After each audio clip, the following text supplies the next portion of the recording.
मैंने यूपीएससी में भी तीन बार इंटरव्यू दिया है और मेरा चयन भी वहाँ इंडियन कॉर्पोरेट लॉ सर्विस में हुआ था यूपीएससी 2021 में। फिर मैंने पीसीएस में बिहार और उत्तर प्रदेश दोनों में दिया था। बिहार में मुझे डीएसपी मिल रहा था और यहाँ मुझे उप जिलाधिकारी के पद पे मेरा चयन हुआ और सेवा करने का मौका मिला, तो फिर मैंने इसे चुना। 80 घाट से बहुत ही मेरी यादें जुड़ी हुई है। अभी भी मुझे मौका मिलता है क्योंकि मैं वाराणसी मंडल में ही हूँ, तो जब भी मौका मिलता है तो मैं वहाँ एक बार जरूर जाता हूँ और वहाँ पे एक बार चाय जरूर जाके पीता हूँ हॉस्टल में जाके।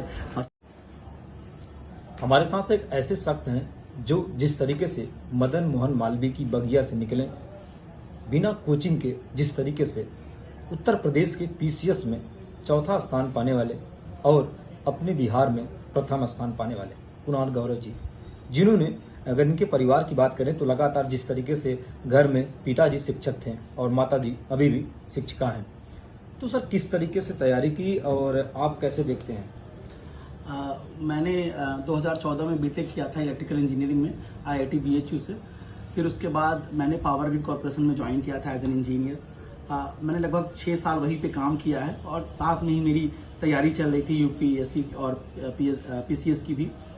मैंने यूपीएससी में भी तीन बार इंटरव्यू दिया है और मेरा चयन भी वहाँ इंडियन कॉर्पोरेट लॉ सर्विस में हुआ था यूपीएससी 2021 में।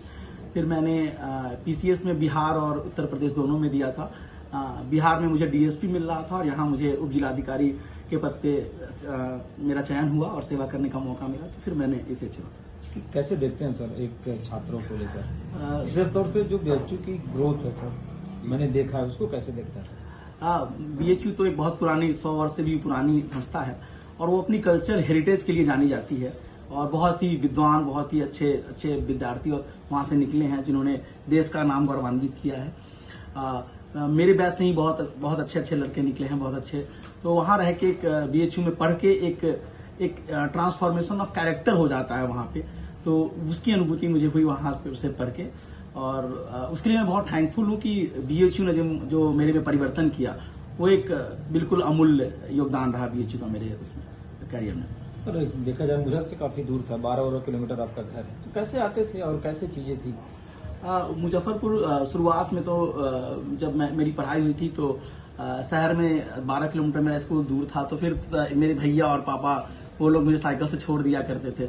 बाद में जाके मेरे पिताजी जो है वही शहर में शिफ्ट कर गए थे, तो फिर हम लोगों ने वही डीएवी स्कूल से मैंने पढ़ाई की थी वहीं पे। फिर बाद में मैंने 12th भी वहीं से किया है। फिर 2010 से 14 के बीच मैंने बीएचयू में पढ़ाई की इलेक्ट्रिकल इंजीनियरिंग। बिना कोचिंग के कैसे आपने इस कड़ी परीक्षा को पास किया? छात्रों को क्या कहना चाहेंगे सर जो आज तैयारी कर रहे हैं? एक तो बेसिक अंडरस्टैंडिंग कॉन्सेप्ट की चाहिए। मैंने ऑप्शनल ज्योग्राफी रखा था पीसीएस में, तो बहुत टफ नहीं होता है समझना ज्योग्राफी को वहां पर, अगर आपके पास वीडियोस क्योंकि बहुत सारे अवेलेबल है टफ कॉन्सेप्ट के।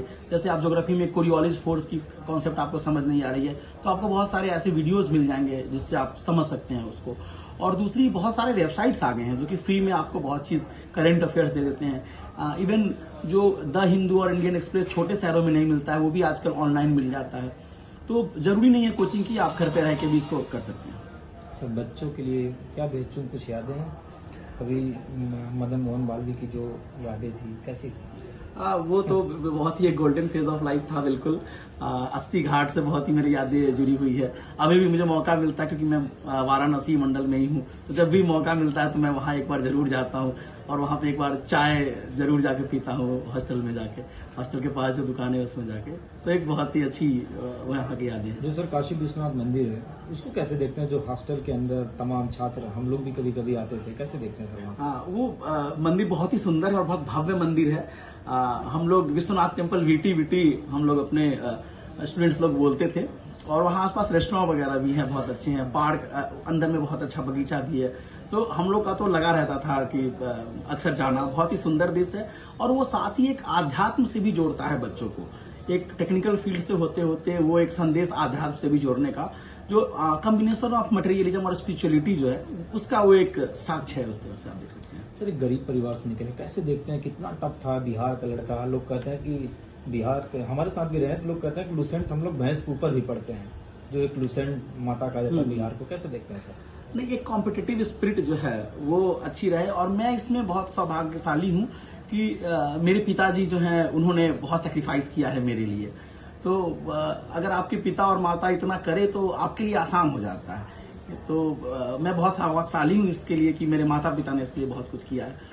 तो उसके कारण मुझे जर्नी मेरी थोड़ी स्मूथ रही। बचपन से ही मुझे पापा ने पढ़ाया है, एलकेजी से मुझे याद है, यूकेजी जब छोटा सा बच्चा मैं था तब से। और उन्होंने साथ में एक विश्वास भी ये दिलाया था कि मतलब कोई भी चीज इम्पॉसिबल नहीं है अगर आप मेहनत करो तो वो विश्वास भी बहुत इंसान को आगे ले जाता है। रिजल्ट जब जारी हुआ तो कहाँ थे पहली बार? उस समय लखीसराय में पोस्टेड था पावर ग्रिड में, तो मैं उस समय वहीं पे था। तो उसी पता चला तो क्या महसूस किया? मेरी एक्सपेक्टेशन कुछ बहुत ज्यादा नहीं थी, क्योंकि एक डेढ़ इसमें हिंदी का भी पेपर होता था यूपी पीसीएस में, और हम लोग उसके लिए कोई खास प्रिपेयर नहीं किया था मैंने। तो उतनी नहीं एक आकांक्षा थी और उतनी वो नहीं थी कि कितने अच्छे रैंक आएंगे, लेकिन बिल्कुल 4th रैंक आने से तो बिल्कुल ही भरोसा नहीं था। एसडीएम बनने के बाद जो बीएचयू के छात्र थे, 2-4 ऐसे थे जो हमेशा याद आते हैं, उसको कैसे देखते हैं? कौन आया, क्या बोले? नहीं, जो स्टूडेंट्स हैं, जो मेरे जूनियर हैं, वो बहुत सारे, लगभग आप देखेंगे तो 5 से 10% बच्चे जो होते हैं वो सिविल्स की तरफ जाते हैं यूपीएससी और यूपीएससी में। तो वो लोग, कुछ लोग थे वो टच में थे। अब तो मैं थोड़ा कट होते जा रहा हूँ, कट ऑफ से एडमिनिस्ट्रेशन में ज्यादा काम रहता है इधर ही, तो फिर अब तो थोड़ा थोड़ा मैं उनसे नहीं हो पाती उतनी बात। पहले एक लिंक हुआ करता था कि कैसे प्रिपेयर करें, तो एक जो छोटे जूनियर होते थे उनको भी एक गाइडेंस देने का मौका। जो आज पीसीएस की तैयारी करें उनके लिए क्या संदेश देना चाहिए? विशेष तौर से किस तरीके की तैयारी करें, मेंटली कितना तैयार रहें, और जो बीएचयू की शिक्षा का देन है सर, उस किस स्तर तक आप देखते हैं? पीसीएस में 2018 के बाद जो बदलाव आया है, 2018 से जो बदलाव आया है, तो बहुत यूपीएससी पैटर्न हो गया है। अब तो एक यूपी इलेक्टिव भी आ गई, यूपी स्पेसिफिक भी आ गई है। तो पैटर्न जो है बहुत सारा यूपीएससी से मिल गया है। तो इसमें एक ये फायदा भी हो गया है कि जो बच्चों को तैयारी करने के जो मटेरियल है वो बहुत आसानी से मिल जाएंगे, क्योंकि यूपीएससी के मटेरियल ऑलरेडी बहुत एक्सटेंसिव रूप में अवेलेबल है। और साथ में कॉन्सेप्चुअल क्लैरिटी पे ज्यादा फोकस अभी हो रहा है एग्जामिनेशन में, तो उस पर ध्यान दें कि एग्जामिनेशन में जितना अच्छा कॉन्सेप्चुअल क्लैरिटी हो आपका, तो वो रहे। यूनिवर्सिटी की जहां तक आपने बात करी, तो उसमें एक तो डिसिप्लिन और कॉम्पिटिटिव स्पिरिट आपकी जो विश्वविद्यालय है वो देती है आपको।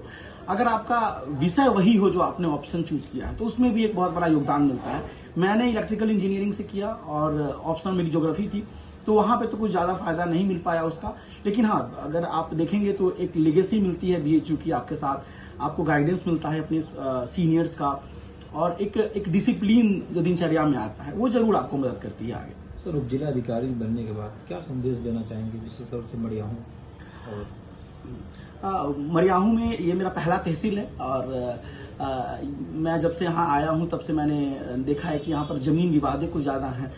ग्राम सभा की जमीनों पे कुछ अतिक्रमण है, उस चीजों पे हम लोग काम कर रहे हैं।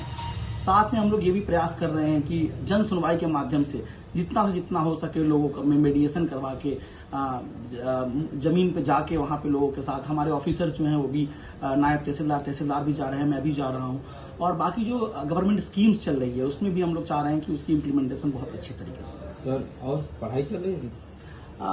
कुछ तो चलते रहती है पढ़ाई, पर नॉट स्पेसिफिक कुछ इन पर्टिकुलर तो मैं अभी डिग्री नहीं कर रहा। ओके, ये थे हमारे साथ मरियाहूं के जो उप जिलाधिकारी एसडीएम कुमार गौड़ा। जिस तरीके से उन्होंने बताया कि जो शिक्षा है वो कभी बंद नहीं होती, और वहाँ जिस तरीके से अगर देखा जाए वाराणसी मदन मोहन मालवीय की जो बगिया है, अगर कोई भी जो शिक्षा लेने जाता है तो कहीं न कहीं उसे सफलता जरूर हासिल होती है। जौनपुर से आर गंगा के लिए राहुल यादव की रिपोर्ट।